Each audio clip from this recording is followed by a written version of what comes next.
Doctor सूजन एक शिकारी शार्क पर एक्सपेरिमेंट कर रही थी। उसने एक खास डिवाइस शार्क के दिमाग पर लगाया, लेकिन उसे अंदाजा नहीं था कि खतरे की हल्की सी आहट मिलते ही शार्क जाग जाएगी। किस्मत से शार्क दोबारा बेहोश हो गई। मौका मिलते ही सूजन ने उसके सिर पर डिवाइस फिट किया और इमेजिंग सिस्टम की मदद से लगभग 10 मीटर लंबी सुई उसके ब्रेन में उतार दी। बेहोश होने के बावजूद शार्क तेज दर्द महसूस कर रही थी, लेकिन आखिरकार सूजन ने उसके दिमाग से 4.5 मोल प्रोटीन निकाल लिया। उस प्रोटीन को अल्जाइमर पेशेंट की डैमेज्ड ब्रेन सेल्स के साथ मिक्स किया गया। अब सभी लोग स्क्रीन पर नजरें टिकाए रिजल्ट का इंतजार कर रहे थे, क्योंकि अगर ये एक्सपेरिमेंट सफल हो जाता तो लाखों मरीजों को नई जिंदगी और टीम को एक मोटा मुनाफा मिल सकता था। जैसे ही प्रोटीन और ब्रेन सेल्स के बीच रिएक्शन हुआ, डैमेज हो चुकी सेल्स दोबारा जिंदा होने लगी। इस रिजल्ट ने यह साबित कर दिया कि उनका एक्सपेरिमेंट सफल रहा। सफलता की खुशी में एक साइंटिस्ट ने तुरंत सिगरेट जला ली, लेकिन जैसे ही वो बेफिक्र होकर शार्क के पास गया, तभी सिगरेट की स्मेल मिलते ही शार्क अचानक जाग गई और एक ही झटके में उस पर हमला कर दिया। सबके सामने उसका एक हाथ पल भर में शरीर से अलग हो गया और लोगों के बीच में दहशत फैल गई। शार्क बेकाबू हो चुकी थी। उसे रोकने के लिए कार्टर ने तुरंत ग्लास तोड़ा और हार्पून गन निकाल ली। वहीं सूजन ने इस मुश्किल से मिले रिसर्च रिजल्ट को बचाने के लिए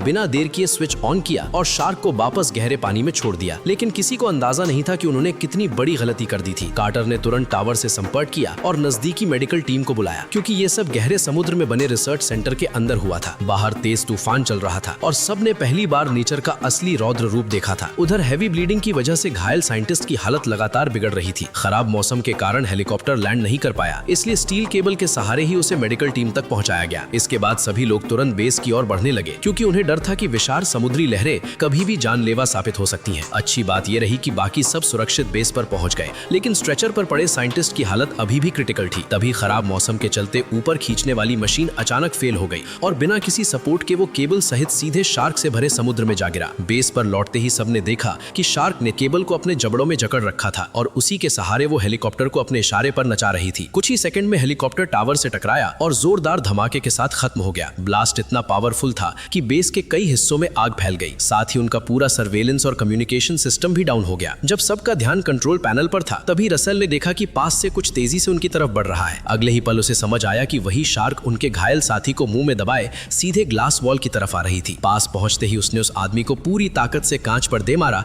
और अगले ही सेकंड ग्लास में दरारें पड़ गई। मरते हुए साथी और टूटते कांच को देखकर सबके अंदर डर और गहरा हो गया। वे वहां से हटने वाले थे कि अचानक एक और हादसा हो गया। समुद्र का पानी कांच तोड़ता हुआ लैब के अंदर घुस आया। ठंडा पानी जैसे जैसे अंदर भरता गया, वैसे वैसे सबकी घबराहट बढ़ती चली गई। जान बचाने के लिए सभी लोग तुरंत सीक्रेट गेट के अंदर घुस गए। पानी का प्रेशर इतना ज्यादा था कि गेट बंद करना लगभग नामुमकिन हो गया, लेकिन पूरी ताकत लगाकर उन्होंने किसी तरह उसे लॉक कर दिया। फिलहाल सब सुरक्षित थे, लेकिन अब असली समस्या यही थी कि इतने बड़े ब्लास्ट और लैब के डूब जाने के बाद वे इस डीप सी रिसर्च बेस से बाहर कैसे निकले। ऊपर जाने वाली इकलौती सीढ़ी भी पानी में गायब हो चुकी थी और किसी को यह भी नहीं पता था कि इस दरवाजे के उस पार कोई विशाल शार्क उनका इंतजार तो नहीं कर रही थी। बेबस होकर सभी मेंटेनेंस टनल की तरफ भागे, जबकि पीछे से बाढ़ का पानी लगातार उनका पीछा कर रहा था। आखिर सही समय पर उन्होंने मेन गेट खोल दिया, जिससे कम से कम एक रास्ता क्लियर हो गया। लेकिन ऊपर वाले फ्लोर पर मौजूद शेफ की किस्मत साथ नहीं दे रही थी। एक खतरनाक छोटी शार्क चुपचाप उसके पीछे आ रही थी। ये देखकर उसका चेहरा डर से सफेद पड़ गया। वो बिना पीछे देखे जान बचाकर भागा और आखिरकार किचन में घुस गया। फिलहाल वो बच गया था, लेकिन उसने जरा भी रिस्क नहीं लिया। उसने पास पड़ा पेन उठा लिया और जब उसने देखा कि शार्क दूसरी दिशा में मुड़ गई है, तभी जाकर उसकी सांस में सांस आई। लेकिन वो ज्यादा देर वहां रुक नहीं सकता था, इसलिए वो शेल्फ पर चढ़ने लगा। उसे अंदाजा नहीं था कि शार्क अब बिल्कुल पास आ चुकी थी। जैसे ही वो ऊपर पहुंचने वाला था, अचानक उसका पालतू तोता सामने आ गया। वो घबरा गया और उसका हाथ फिसल गया, जिससे वो फिर से नीचे गिर पड़ा। फिर भी उसने हार नहीं मानी। वो अपने तोते को साथ लेकर ऊपर चढ़ना चाहता था। उसने हाथ बढ़ाकर तोते को बुलाया ही था कि तभी हालात और बिगड़ गए। शार्क ने शेल्फ पर जोरदार टक्कर मारी और शेफ सीधे पानी में जा गिरा। इस जानलेवा पल में उसे पास ही एक ओवन दिखा। जान बचाने के लिए वो तेजी से उसकी तरफ तैरा और शार्क के पहुंचने से ठीक पहले उसके अंदर घुस गया। लेकिन खतरा अभी खत्म नहीं हुआ था। शार्क की टक्कर से ओवन अचानक ऑन हो गया और अंदर मौजूद आग पकड़ने वाली गैस चारों ओर फैल गई। बचने के लिए उसने कुल्हाड़ी से ऊपर की तरफ वार करना शुरू किया। जैसे ही छेद बना, वो तुरंत ओवन के ऊपर चढ़ गया और सीधे शार्क के पीछे कूद पड़ा। आहट मिलते ही शार्क भी उसके पीछे मुड़ गई। तभी शेफ ने लाइटर निकाला और उसे ओवन की तरफ फेंक दिया। अगले ही पल जोरदार धमाका हुआ और शार्क वहीं खत्म हो गई। दूर हुए धमाके ने एक शार्क को तो खत्म कर दिया, लेकिन सबके दिमाग में एक बड़ा सवाल उठ गया कि एक साधारण समुद्री जीव में इंसानों पर हमला करने की इतनी समझ कैसे आई और उसने अपने शिकार को कांच तोड़ने के हथियार की तरह क्यों इस्तेमाल किया। तभी डॉक्टर सूजन ने सच बताया कि प्रोटीन निकालने के लिए उन्होंने शार्क के दिमाग में एक इल्लीगल केमिकल डाला था, जिससे उसका ब्रेन असामान्य रूप से बड़ा हो गया और उसकी इंटेलिजेंस कई गुना बढ़ गई। लेकिन साइड इफेक्ट में वे शार्क पहले से ज्यादा स्मार्ट और ताकतवर बन गई। सब बेबस और शॉक में। फिर भी बाहर निकलने का रास्ता ढूंढना जरूरी था। उन्होंने पनडुब्बी से भागने का प्लान बनाया, लेकिन पता चला कि छोटी शार्क उसे पहले ही तबाह कर चुकी थी। अब सिर्फ दो ऑप्शन बचे थे, या तो तैरकर पहले पहले फ्लोर के प्लेटफॉर्म तक पहुंचे और वहां से लिफ्ट से ऊपर जाने की कोशिश करें, लेकिन रास्ते में जरा सी चूक हुई तो बचना नामुमकिन होगा। दोनों रास्तों में मौत का खतरा साफ दिख रहा था और इसी डर ने टीम के बीच गुस्सा बढ़ा दिया। तभी रसेल ने डव करके निकलने का सुझाव दिया, लेकिन शायद ये बात शार्क को मंजूर नहीं थी। अचानक वो पानी से बाहर उछली, रसेल को एक ही झटके में अपने जबड़ों में दबाया और उसे घसीटते हुए गहराई में ले गई। ये देखकर सब सन्न रह गए। लग रहा था कि शार्क ने उनका डाइव करके निकलने का ऑप्शन पहले ही खत्म कर दिया है। मजबूरी में सबने सामने वाला गेट खोल दिया जो शायद उन्हें ऊपर ले जा सकता था, लेकिन कुछ ही सेकंड में एयर प्रेशर की वजह से समुद्री पानी लिफ्ट शाफ्ट में भरने लगा। दो मेंबर्स ने जान जोखिम में डालकर दरवाजा किसी तरह बंद किया, पर नई मुसीबत उनका इंतजार कर रही थी। ऊपर लिफ्ट एरिया में हुए ब्लास्ट से आग लगी हुई थी और रखा सामान भी फट रहा था। उधर शार्क लगातार दरवाजे पर टक्कर मार रही थी। स्थिति बिगड़ती देख कार्टर ने फैसला किया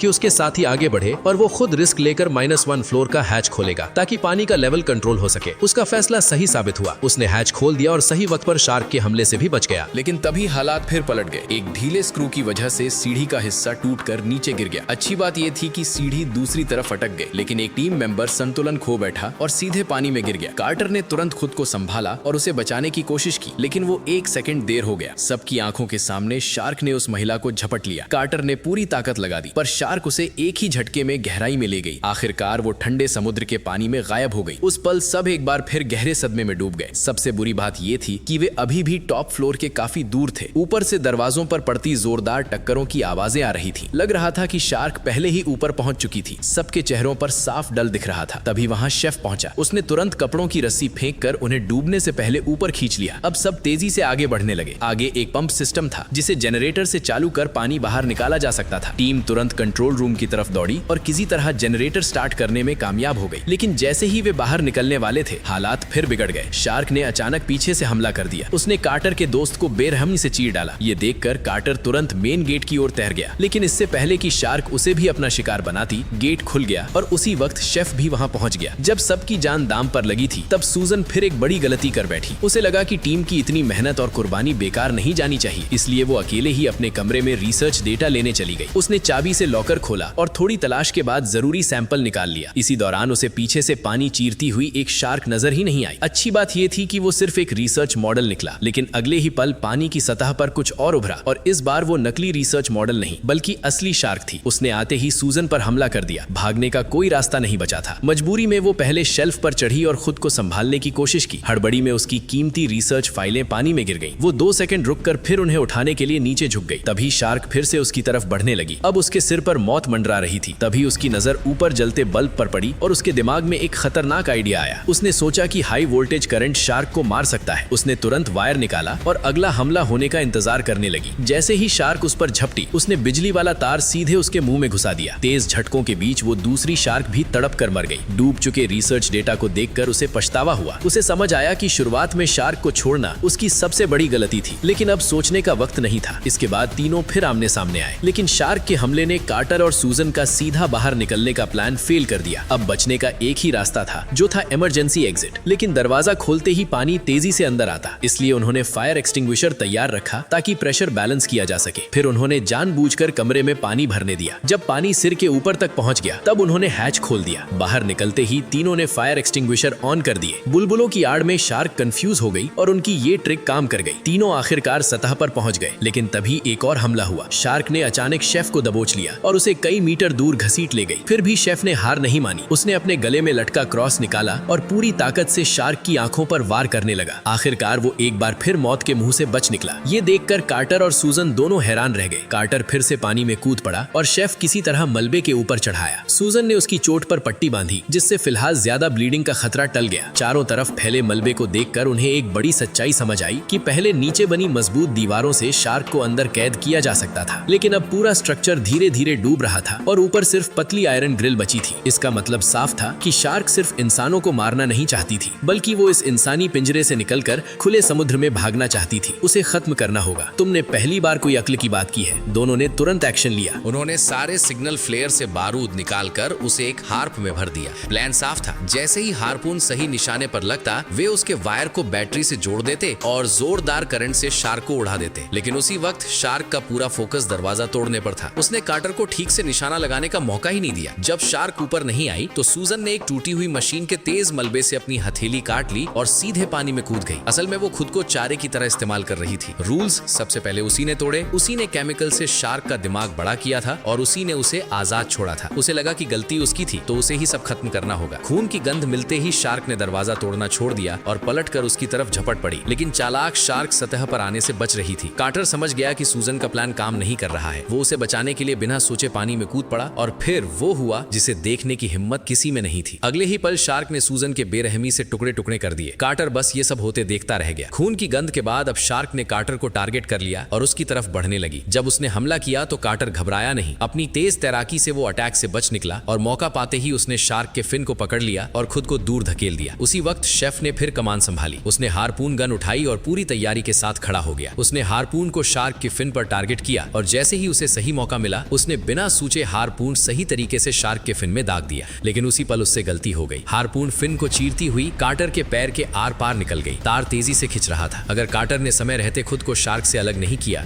तो शेफ के बैटरी से वायर जोड़ते ही जोरदार धमाका होगा और वो भी शार्क के साथ खत्म हो जाएगा। लेकिन बचना आसान नहीं लग रहा था। शार्क जाली तोड़कर बेस से बाहर निकलने ही वाली थी कि तभी कार्टर ने सही समय पर जाल पकड़ लिया और खुद को उसके फिन से अलग कर लिया। उसी पल शेफ ने बैटरी से वायर जोड़ दिया और अगले ही सेकंड जोरदार विस्फोट हुआ। धमाका इतना खतरनाक था कि शार्क वहीं खत्म हो गई। जैसे ही शेफ ने कार्टर को जिंदा देखा उसके काले चेहरे पर फिर से मुस्कान लौट आई। इस तरह उन्होंने अपने कई साथियों की कुर्बानी देकर आखिरकार शार्क का आतंक खत्म कर दिया और यहीं पर ही ये शानदार मूवी खत्म हो गई। वैसे मुझे तुम बताओ कि तुम्हें ये एक्सप्लेनेशन कैसी लगी। अगर अच्छी लगी हो तो वीडियो को लाइक कर चैनल को सब्सक्राइब कर लो। अगर इस मूवी का सेकंड पार्ट का एक्सप्लेनेशन भी चाहिए तो कमेंट भी कर दो।